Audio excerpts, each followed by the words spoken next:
والوں کی کیفیت جو قرآن مجید نے بیان کی ہے وہ آپ کے سامنے. پھر جو قرآن مجید کا حصہ آتا وہ یہ سمجھتے تھے کہ ہمارے عمل کرنے کے لیے آ رہا ہے. وہ اس کے رنگ میں رنگ جاتے, اس کی تصویر بن جاتے, اس کی زندگی جو ہے وہ ان کی شرح ہوتی, ان کی زندگی قرآن مجید کی ان آیات کی شرح اور تفسیر بن جاتی جو ان کے پر نازل ہوا کرتی. بعض صحابہ کہتے ہیں کہ ہم نے تو سورہ البقرہ 10 سال میں ختم کی. ہم تو ایک مجلس میں چاہتے ہیں کہ شبینہ پڑھ کے پوری رات میں قرآن مجید ختم کر دیں. بعض صحابہ کہتے ہیں کہ ہم نے سورہ البقرہ 10 سال میں ختم کی. ہم 8 آیتیں سیکھتے تھے, ان کو اچھی طرح سمجھتے تھے, ان کے اوپر عمل کرتے تھے, ان کو محفوظ کرتے تھے, اس کے بعد ہم 8 آیتیں اور سیکھتے تھے. اور اس طریقے سے ہم نے سورہ البقرہ پوری ختم کی. یہ قرآن جب انہوں نے دست کر لیا اور محمد رسول اللہ صلی اللہ علیہ وسلم کی صحبت میں بیٹھ کر ان کی شخصیتیں بدل گئیں تو آپ نے دیکھا کہ اللہ تعالیٰ نے ان کو کن انعامات سے نوازا. اس نے آخرت میں انعامات کا ہم سے ان سے وعدہ فرمایا تھا, ہم سے بھی وعدہ فرمایا ہے. اس کا ذکر آپ چھوڑ دیجیے. اس نے جو زمین کے بارے میں یہ کہا تھا, فرمایا کہ اگر یہ قرآن کو قائم کریں لَأَكَلُوا مِنْ فَوْقِهِمْ وَمِنْ تَحْتِ أَرْجُلِهِمْ, یہ اوپر سے بھی کھائیں گے اور نیچے سے بھی کھائیں گے. افلاس کا, غربت کا, پسماندگی کا نسخہ تو یہی قرآن مجید ہے. قرآن مجید نے خود اعلان فرما دیا. تو میرے بھائیوں اور بزرگوں اور بہنوں, یہ اللہ کا کلام ہے جس کے لیے مجلس منعقد ہوئی. اس سے بہتر کوئی چیز وہ ہم کو دے نہیں سکتا. یہ قرآن مجید جو اللہ تعالیٰ نے ہم کو عطا کیا ہے, اس کا ہم پر پہلا حق یہ ہے کہ ہم خود اس کو سمجھیں اور اس پر عمل کریں. اور اس کا دوسرا حق ہمارے اوپر یہ بھی ہے کہ ہم لوگوں کو سامنے اس کو بیان کریں اور پیش کریں. جب روشنی آتی ہے تو اس لیے نہیں آتی تو اس کے اوپر آدمی پردہ اور کپڑا ڈالے. روشنی تو اس لیے آتی ہے کہ اپنے ماحول کو روشن کرے. اللہ تعالیٰ کی کتاب تو اس لیے آئی تھی کہ انسانوں کو صحیح راستہ بتائے, اس لیے نہیں آئی تھی کہ وہ لپیٹ کر جزدان میں رکھ دی جائے اور اس کی تلاوت کر دی جائے. یہ بات تو اللہ تعالیٰ نے وہیں فرما دی جہاں اس نے رمضان کا ذکر کیا اور روزے فرض کیے. شہر رمضان الذی انزل فیہ القرآن ھدی للناس وبینات من الھدی والفرقان. یہ تو لوگوں کے لیے ہم نے چراغ تمہارے ہاتھ میں تھمایا ہے, یہ تو تمہارے لیے نہیں ہے. یہ امت سے اس لیے نہیں بنی ہے کہ وہ اپنے لیے جیے, یہ امت اس لیے بنی ہے کہ سارے انسانوں کے لیے جیے. اخرجت للناس, یہ امت سارے انسانوں کے لیے نکالی گئی ہے, برپا کی گئی ہے. اور یہ امت جو ہے یہ قرآن مجید کے ساتھ برپا کی گئی ہے, اس لیے کہ اس کے پاس تو وہ ہدایت ہے جو کہ سارے انسانوں کے لیے ہدایت ہے. اللہ تعالیٰ نے اس کے ساتھ یہ بھی فرمایا ان الذین یکتمون ما انزلنا من البینات والہدی من بعد ما بیناہ للناس فی الکتاب اولئک یلعنہم اللہ ویلعنہم اللعین. وہ لوگ جو اس کتاب کو ہدایت کو چھپا کر بیٹھتے ہیں, چھپا لیتے ہیں, اس کے بعد کہ ہم نے اس کو کھول کے بیان کر دیا ہے. من بعد ما بینا ہو, اور کس کے لیے بیان کیا ہے؟ للناس, سارے انسانیت کے لیے. ان کے اوپر اللہ تعالیٰ بھی لعنت فرماتا ہے اور سارے انسان بھی لعنت فرماتا ہے. اللہ تعالیٰ اس لیے لعنت فرماتا ہے کہ میں نے اتنی بڑی نعمت ان کے ہاتھوں میں دی ہے اور یہ اس سے غافل سو رہے ہیں. اور انسان اس لیے لعنت کرتے ہیں کہ ہم گمراہی کے اندھیروں میں بھٹکتے پھر رہے ہیں. بے شمار روگ اور مرض ہیں کہ جو ہم کو لگے ہوئے ہیں. ان کے پاس نسخہ موجود ہے جس سے ہمارا علاج ہو سکتا ہے. ان کے پاس روشنی موجود ہے جس سے ہماری زندگی کی راہیں روشن ہو سکتی ہیں. یہ نسخہ بھی اپنی جیب میں رکھے بیٹھے ہیں اور لیمپ چراغ کے اوپر بھی انہوں نے پردہ ڈال رکھا ہے. تو وہ لعنت نہ کریں تو کیا کریں؟ پھر فرماتا ہے للذین تابوا واصلحوا وبینوا, تو توبہ کریں, اپنی اصلاح کریں, تو کتاب کو کھول کے بیان کریں. اولئک اتوب علیہم وانا التواب الرحیم, ان پر میں متوجہ ہوتا ہوں, ان کی توبہ قبول کرتا ہوں. ان الذین کفروا وماتوا وهم کفار, لیکن جنہوں نے قرآن کی یہ ناشکری کی اور اس کا انکار کیا, اس کو نہیں مانا, اولئک علیہم لعنت اللہ والملائکۃ والناس اجمعین. اب ذرا اللہ تعالیٰ کا آپ انداز بیان دیکھیے, اس کی شدت دیکھیے, اس میں دھمکی اور غضب کی جھلک دیکھیے. ان کا اللہ کی لعنت جس نے کتاب دی, فرشتوں کی لعنت جنہوں نے کتاب لا کر پہنچائی, اور انسانوں کی لعنت جن کے لیے کتاب لائی گئی. یہ کتاب جہاں نعمت ہے وہاں پر ایک امانت بھی ہے. اور یہ نعمت اور امانت اللہ تعالیٰ نے ہمارے سپرد فرمائی. اور ہم کو دیکھنا یہ ہے کہ ہم اس نعمت کا حق بھی کیا ادا کر رہے ہیں اور اس امانت کا حق ہم کیا ادا کر رہے ہیں. یہ کتاب جو اللہ تعالیٰ نے ہم کو عنایت فرمائی ہے، یہ کتاب جس نے کہ ہم سے پہلے آنے والوں کی زندگیاں بدل دی، آپ سوچیں کس طرح بدل دی اور آج ہم کو اس کے ساتھ کیا معاملہ کرنا چاہیے. یہ کتاب نازل ہوئی تو کتاب کو سننے والوں کو اس بات کا یقین کامل تھا کہ زبان سے کہے ہوئے الفاظ نہیں تھے، بلکہ ان کو یقین کامل تھا کہ اس کا ایک ایک لفظ اللہ کی طرف سے. جس طرح آج اگر اخبار میں کوئی بڑا اہم اعلان آئے جس کا بڑا گہرا اثر آپ کی زندگی پر پڑتا ہو، کوئی جائیداد بک رہی ہو بڑی سستی، تو آپ دوڑ کر ہر آدمی پوچھے گا بھائی آج کا اخبار میں یہ خبر ہے، دیکھی تم نے کہاں ہے. کوئی نیا قانون آ جائے تو آپ بے چین مضطرب ہو کر جائیں گے بھائی نیا قانون کیا آج نازل آیا ہے حکومت کی طرف سے. ان لوگوں کے لیے تو حکومت ایک ہی تھی، لہو ملک السماوات والارض، آسمان و زمین کی حکومت اسی کے لیے اور کسی کے لیے نہیں. اس کی طرف سے جو اعلان آتا تھا وہ ان کی سر آنکھوں پر ہوتا تھا. اگر یہ کہا جاتا تھا کہ اگر ایک حبہ بھی اللہ کی راہ میں دو گے تو 700 گنا تو یقینی ہے اس سے زیادہ ہم دیں گے. ان کو اس بات کا یقین ہوتا تھا. اس کے بعد ان کی جیب بند نہیں رہتی تھی. لوگ اپنے ہزاروں لا کر لٹا دیا کرتے تھے، اپنی قیمتی باغ لا کر اللہ کی راہ میں دے دیا کرتے تھے، مزدوری کرتے تھے اور پیسے لا کر قدموں پہ رکھ دیتے. اور ان کو اس بات کی خوشخبری دی جاتی تھی کہ اللہ کی راہ میں گردن کٹا دو گے جنت میں سیدھے جاؤ گے. تو لوگ اپنے ہاتھوں سے کھجور پھینک دیتے تھے کہ اب اتنا انتظار بھی کیوں کریں. غزوہ احد یا غزوہ بدر کا واقعہ ہے تو حضور نے کھڑے ہو کر کہا سارعوا الی مغفرۃ من ربکم وجنۃ عرضھا السماوات والارض. دوڑو اس جنت کی طرف اور مغفرت کی طرف، اس جنت کی طرف جس کی وسعت میں زمین و آسمان سما جائیں. ایک نوجوان لڑکا کھڑا ہوا تھا، اس نے کہا حضور کیا میں بھی جنت میں جا سکتا ہوں؟ آپ نے کہا کیوں نہیں، راستہ کھلا ہوا ہے. آج کوئی جنت کے راستے ہمارے لیے 1000 کھول دے ہمارے قدم اس راستے نہیں اٹھتے. لیکن وہاں تو یقین تھا، ایمان تھا. ان کے ہاتھ میں کھجوریں تھیں. کہنے لگے اتنی دیر کون انتظار کرے کہ کھجوریں ختم ہوں. اتنا یقین تھا حضور کے وعدے پر، قرآن کی دعوت پر. کھجوریں ہاتھ سے پھینک دی، تلوار نکالی، لڑے، شہید ہو گئے. ہم تو کتنے لوگ ہیں کہ کتنی کھجوریں ہاتھ میں لیے انتظار کر رہے ہیں. ذرا یہ کام ہو جائے تو پھر ہم نیک بن جائیں گے. ذرا یہ بیوی بچوں کا مسئلہ سلجھ جائے تو پھر ہم اللہ کے دین کا کام کریں گے. کتنی کھجوریں لیے ہم انتظار کرتے ہیں، برسوں انتظار کرتے ہیں، اور جنت کا راستہ ہمارے سامنے کھلا رہتا ہے، ہم اس پر نہیں چلتے. تو قرآن مجید نے تو اتر کے ان کے دلوں میں ایمان کو اتار دیا تھا. اسی لیے ان کے دل کانپ اٹھتے تھے، لرز اٹھتے تھے، کپ کپا جاتے تھے، کھالیں نرم پڑتی تھی، آنکھوں سے آنسو بہتے تھے. یہ تو ایک وہ چیز تھی جو زندہ حقیقت تھی ان کی زندگی کے اندر.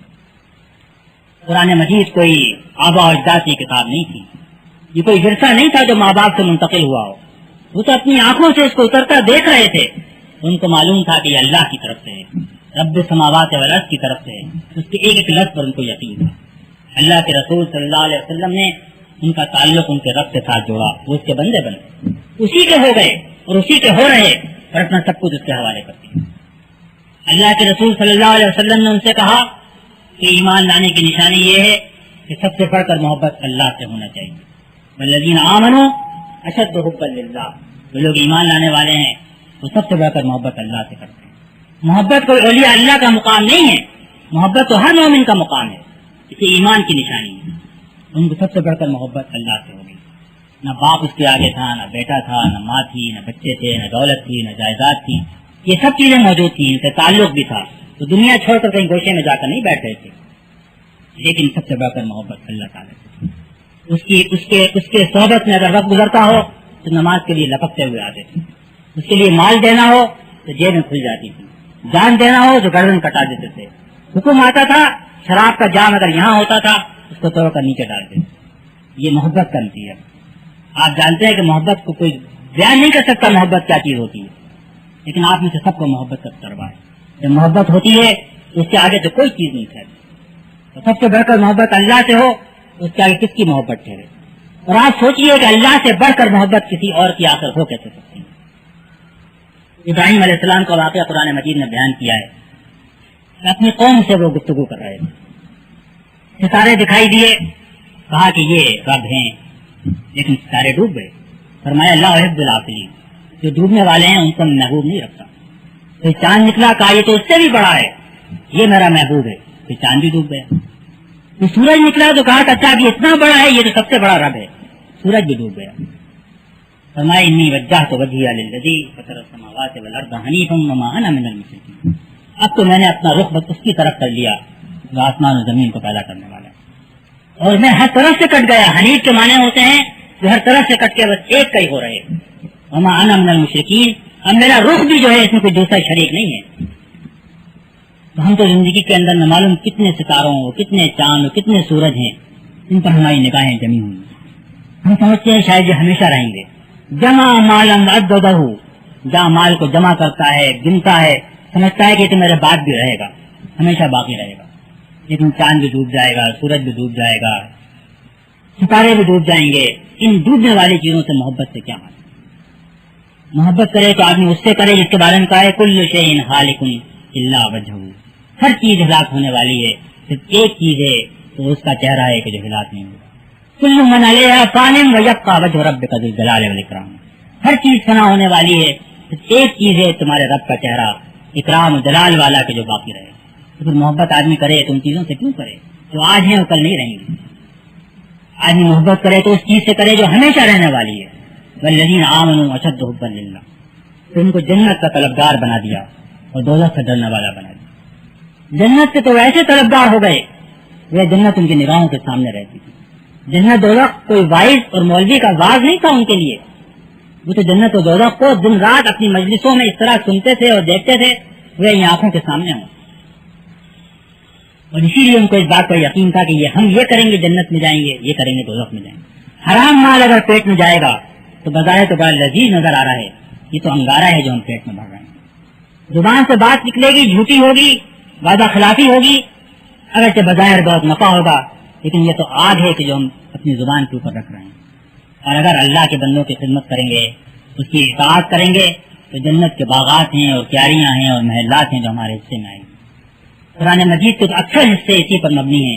یہ جنت ہے اور یہ دوزخ ہے، یہ اس میں محلات ہیں اور یہ کھانے ہیں اور یہ پرندوں کا گوشت ہے اور یہ فواکہات ہیں اور یہ ساتھی ہیں اور یہ صحبتیں ہیں اور یہ مجلسیں ہیں اور یہ سب ان کے لیے حقیقت تھی. اور دوزخ کا ذکر ہوتا تھا تو یہ آگ کے ہتھوڑے ہیں اور یہ گرم پانی ہے اور یہ گرم کھانا ہے اور یہ آگ کا جھلستا ہوا سایہ ہے اور یہ انگاروں کا بستر ہے، اور یہ بھی ان کے لیے حقیقت بن گیا. اس نے ان کو وہ قوت بنا دیا کہ قیصر و کسریٰ بھی ان کے آگے ڈھیر ہو گئے.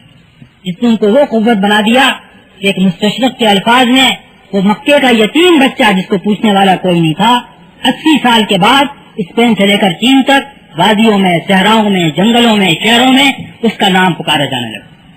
یہ کن لوگوں نے کیا؟ یہی لوگوں نے کیا جن کو اپنے رسول کے اوپر پورا یقین اور ایمان تھا، جن کو اللہ کی کتاب پر ایمان تھا. اس کتاب نے تو اس طرح ان کو بدل کے رکھ دیا، اور جب وہ بدل گئے تو ان کے ساتھ اللہ تعالیٰ کے سارے وعدے پورے ہوئے. اور جب ہم نے اس کتاب کو چھوڑ دیا تو پھر اس سے ہمارے وعدے ہمارے ساتھ بھی پورے ہوئے. کبھی ہم پر منگول مسلط کیے گئے، کبھی ہم پر یورپین مسلط کیے گئے.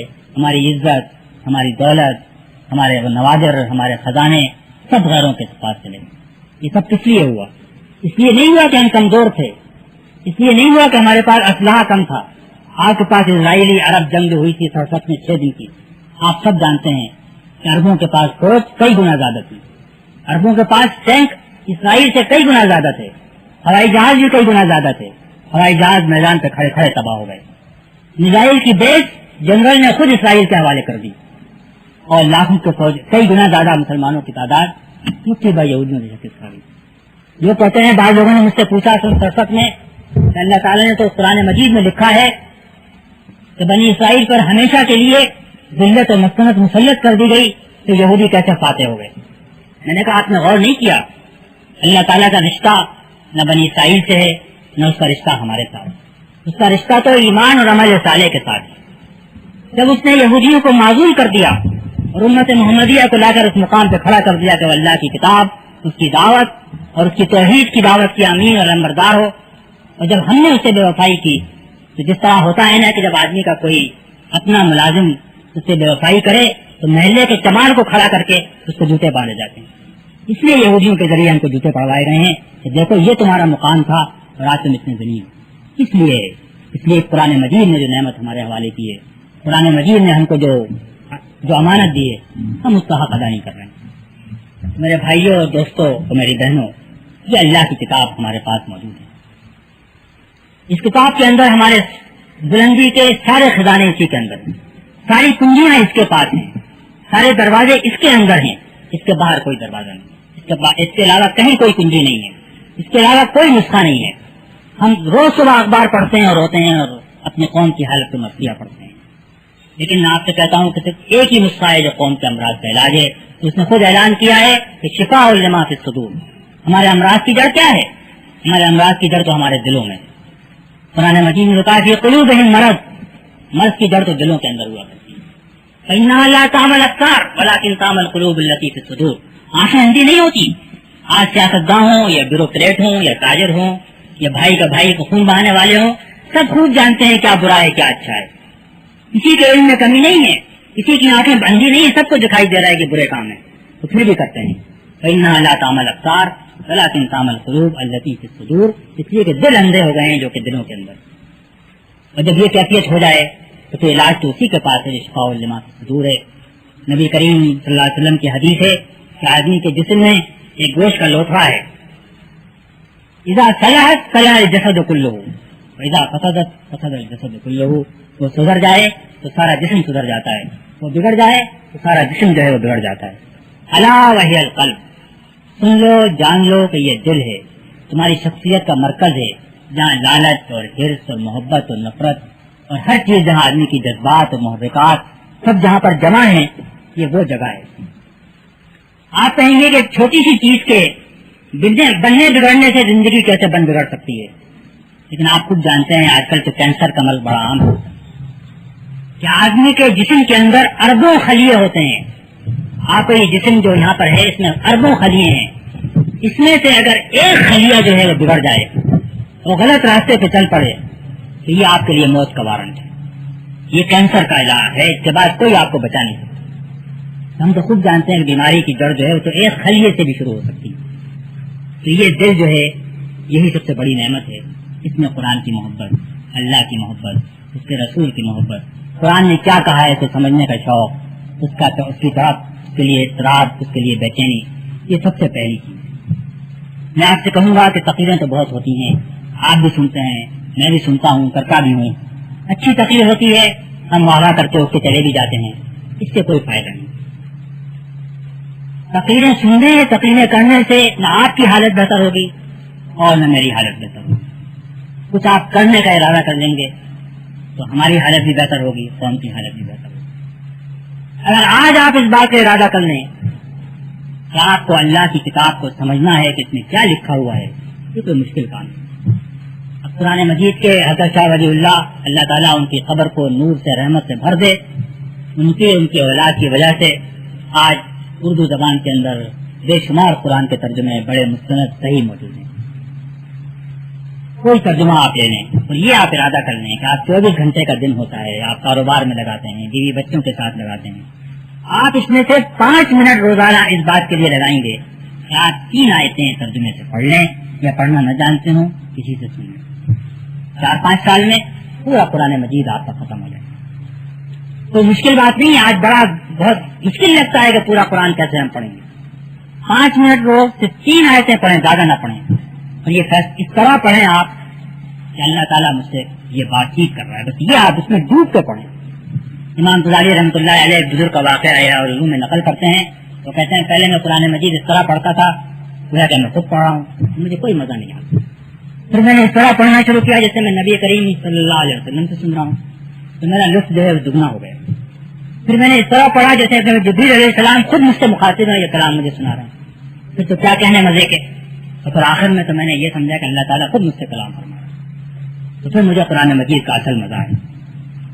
اللہ تعالیٰ آپ سے کلام فرما رہا ہے کتاب میں، اس نے آپ کے لیے اتاری ہے، تو بار بار آپ سے کہہ رہا ہے کہ میں نے تمہارے لیے کتاب اتاری، وہ تو آپ سے کلام کر رہا ہے۔ آپ اس سے کلام کے ساتھ 10 منٹ روزانہ سب کر دیں، اس کی صحبت میں لپکتے جائیں اور اس کے ساتھ آپ 10 منٹ گزار دیں۔ اس بات کا آپ ارادہ کر لیں، آپ 3 آیتیں روز پڑھیں گے تو اس کے مطابق اپنی زندگی بنانے کی کوشش کریں گے، یہ 5-6 سال میں آپ کا ایک بڑا کام ہو جائے گا۔ قرآن مجید کا مفہوم ترجمہ بھی اس قوم کے ہر آدمی تک پہنچ جائے، تو کوئی وجہ نہیں ہے کہ اس کی حالت نہ بڑھے. دوسری بات میں آپ سے یہ کہوں گا کہ عملاً کہ آپ اپنے وقت میں سے 5 منٹ رات میں صبح میں اس کام کے لیے نکال لیں کہ آپ بیٹھ کر یہ سوچیں کہ میں نے آج کون سا ایسا کام کیا جو کہ میرے اللہ کو ناخوش کر.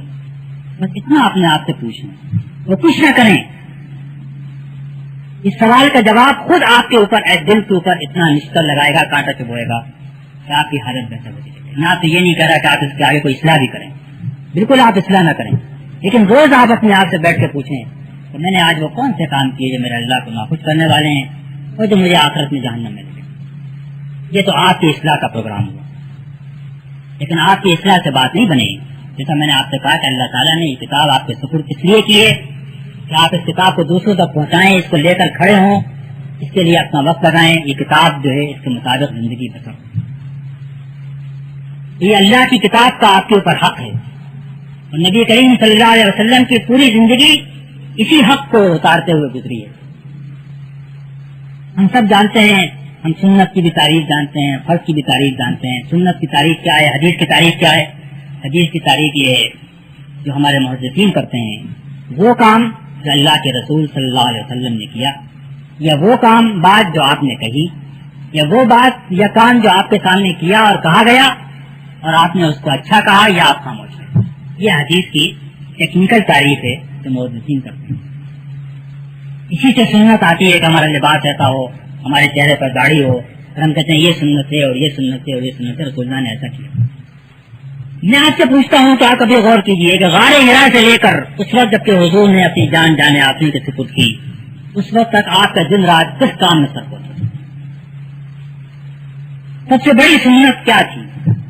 اللہ کے بندوں کو اللہ کے دین کی دعوت پہنچانا. اس کے علاوہ آپ صبح شام رات دن مکے کی گلیوں میں, طائف کی وادی میں, مدینے کے اندر اپنے حجرے میں بیٹھ کر, مسجد نبوی میں بیٹھ کر, فوجیں لے جا کر قبیلوں کے اندر آپ کیا کام کر رہے ہیں؟ اللہ کے دین کی دعوت پہنچانا, اس کے لیے جہاد کرنا. اس کے بغیر قرآن کا کام مکمل نہیں. یہ قرآن کا پیغام ہے. آج یہ مجلس قرآن مجید کی جو تھی, جس میں کہ ہم سب جمع ہوئے, قرآن مجید ختم ہوا, اس مجلس سے اگر ہم کچھ یہ لے کر لوٹ کے جائیں, کچھ عزم ہو, کچھ ارادہ ہو, کچھ صحیح ہو کہ ہم کچھ بنیں گے, کچھ کریں گے. آج کا رمضان جیسا گزرا ہے, آئندہ رمضان اس سے بہتر ہوگا. ہم اس سے بہتر اللہ کے بندے ہوں گے, اس سے بہتر اس کی اطاعت کرنے والے ہوں گے, قرآن مجید کا حق ادا کرنے والے.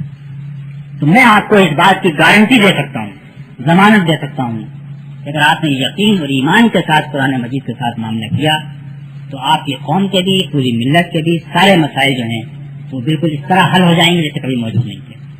ورنہ یہ مسائل آپ کے سر پر رہیں گے, زندگی ایک عذاب رہے گی, اسی عذاب میں ہم زندگی بسر کرتے رہیں گے. اللہ تعالیٰ مجھے آپ کو سب کو اس سے بچائے. آخر دعوانا الحمدللہ رب العالمین.